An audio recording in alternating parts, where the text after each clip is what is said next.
10 hayop na kayang talunin ang lion? Mabuhay! Spunky here! Ang lion ay tinatawag na the king of the jungle.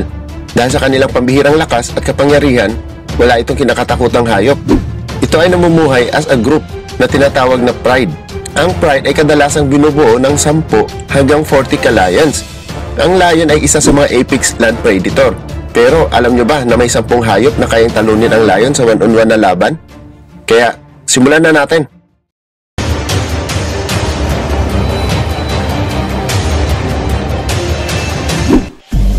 Number 10. Elephant. Napakalaki at napakalakas ng isang fully grown na elephant. Ang trunk nito ay composed of 150,000 pure muscles na kayang mapatumba ang isang malaking puno at buhatin ang isang kotse. Paano pa kaya kapag sa lion? Kaya sa one-on-one na laban, hindi ito magpapatalo. Kahit pa buong pride ng lion, ay mahirapan pa din silang kalabanin ang isang fully grown na elephant. Kaya sa gabi nila inaatake ito. Dahil ang lion ay isang nocturnal na hayop, kaya advantage para sa mga lion mag-hunt sa gabi ng isang fully grown na elephant dahil ang mga elephant ay hindi masyadong nakakakita sa dilim. Pero gayon pa man ay kailangan pa din ng mga lion ng lakas ng loob para maipatumba nila ito. Number 9. Hippopotamus. Malaki at agresibo ang isang fully grown na hippo. Kadalasang nakabuka ang baba nito para ipakita kung sino ang dominante sa grupo. Mahirapan mag-isang atakihin ng isang lion ang isang fully grown na hippo dahil sa laki ng baba at talas ng ipin at sa lakas ng pagkagat nito na aabot sa 2,000 PSI ang bite force nito. Maswerte ang lion kung makasurvive sa dito. Kailangan ng buong pwersa ng pride ng lion para mapatumba ang isang fully grown na hippo. Pero bihira lang mangyari ito dahil kapag ginawa nila ito sa hippo, malaki ang chance na babawasan din sila ng isa o dalawang membro sa kanilang pride. Number 8. Porcupine. Hindi ito agresibong hayop, pero once ma-provoke ito, tiyak na hindi rin ito magpapatalo. Ang mga lion ay bihira lang ito mag-hunting ng porcupine, maliban na lang kapag wala itong choice. Kadalasang umaatake rin dito ay yung mga wala pang masyadong experience na lion at iba pang predator. Ang porcupine ay may napakadelikadong defense mechanism na nakakamatay hindi lang sa mga lion kundi pati na din sa mga leopard.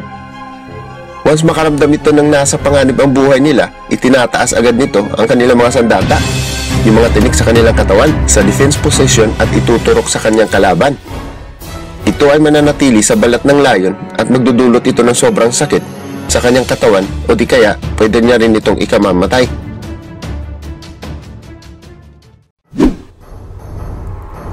Number 7. Rhinoceros. Malaki at agresibong hayop ang rhino. Ang rhino ay may poor eyesight, kaya minsan inaatake nila ang mga puno o kotse o ano pa man na akala nilang banta para sa kanila. Aabot ng 30 to 35 miles per hour ang bilis nito kapag umaatake.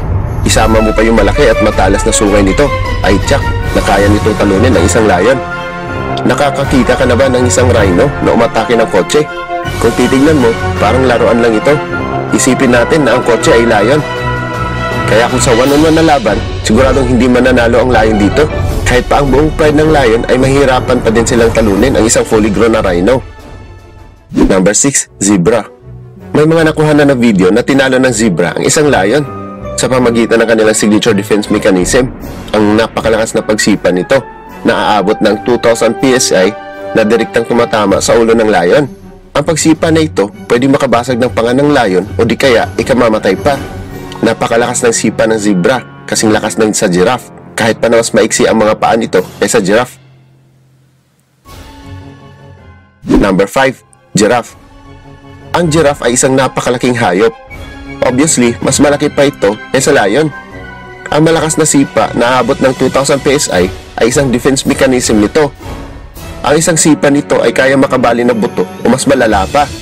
Kung sa one-on-one na laban, hindi mananalo ang lion dito sa giraffe. Dahil sa sobrang tangkad ay hindi niya kayang abutin ang leg nito. Kailangan ng buong pride ng lion para mapatumba nila ang giraffe. Gayon pa man ay mahihirapan pa din silang ipatumba ito dahil sa sobrang lakas ng pagsipa sa harap, likod, kaliwa at kanan. Isang pagkakamali ng lion ay pwedeng malagay sa peligro ang buhay nito. Number 4. Buffalo. Ang buffalo ay kilalang protective sa kanilang grupo, lalo na sa mahihina at mga batang buffalo. Bihira lang makita na mag-hunt mag-isa ang lion ng buffalo.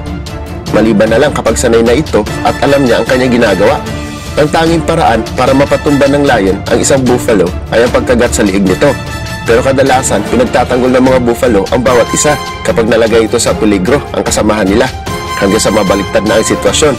Kung nung una, ang lion ang nanghahanting, ngayon, siya naman ang hahantingin ng grupo ng buffalo. Number 3. Wild dogs. Ang wild dogs, hyena, at lion, ang tatlong top predator na mga to ay magkatunggali sa pag-agawa ng kanilang prey at teritoryo. Kahit pa maliit ang size ng mga wild dogs, posible pa rin itong banta laban sa mga hyenas at lion. Kung sa one-on-one na laban nito sa lion, of course, hindi ito mananalo. Kahit pa na 10 wild dogs ay mahihirapan pa din ang mga ito laban sa isang lion. Pero ang wild dogs ay madalas mag-hunt ng kanilang prey as a group. At sa dami ng mga ito, kaya nilang talunin ang mahihina, matatanda at injured na lion. Kahit pa ang cub ng mga lion ay walang kawala rito. Maliit man ang wild dogs, pero wise hunter ang mga ito. Number 2. Hyenas. Ang lion ay mas malaki kaysa hyena. Kaya kung sa one-on-one na laban, siguradong walang laban ang hyena. Pero may advantage ang mga hyenas laban sa mga lion. Of course, yung kanilang population. Mas marami sila kaysa mga lion, kaya kaya nila makipagkompetensya pagdating sa pagkain at teritoryo nila. Kapag may mga mahina at injured na lion, ay pwedeng malagay sa alanganin ang buhay nito. Kapag na-corner ito ng grupo ng mga hyenas, imposibleng makalaban pa ito. Ang tanging solusyon para mabuhay ay tumakbo na lang palayo. Number 1. Tiger.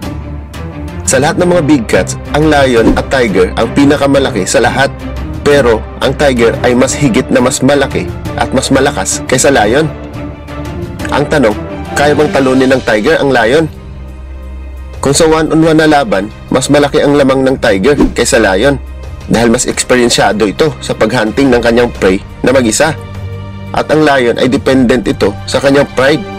Oo, posible may time na mag-hunt ito mag-isa, pero mahirapan ang mga ito, lalong-lalo na ang isang male lions. Tingnan ang laban ng mga ito. Kung napapansin nyo kung gaano kabilis at aristo ang kilos ng tiger kaysa lion. At yan ang 10 hayop na may kakayanang talunin ang the king of the jungle sa one-on-one na laban. Kung nagustuhan mo ang video na to, please mag-iwan ng like at isubscribe mo na din at i-click ang notification bell para lagi kang updated sa mga bagong labas na video. Maraming salamat and see you on my next video.